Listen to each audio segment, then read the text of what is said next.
Okay, so I wanted to quickly review what is business to business.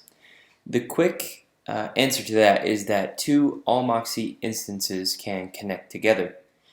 If I wanted to resell a product in another instance with a markup, I can do that. So for example, if say I was a dealer broker and there was a big box store that I really liked their product, I can reach out to, subscribe, and pull their products into my instance with any dictated markup. The cool thing is that you can do this at multiple levels. So say there was also a market where I had homeowners who were often asking for drawer boxes.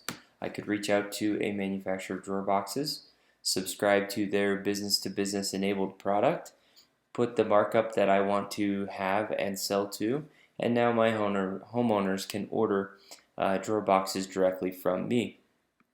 Same thing with a door. So anytime there is a product that resides in another instance of Allmoxy that has been business to business enabled, another instance of Allmoxy can reach out to, pull that product in, and resell that. Then when the order gets verified by this dealer broker individual or whoever is reselling the product, it automatically places the order back with the instance that it came from. And a new invoice between those two for the lesser amount is created automatically.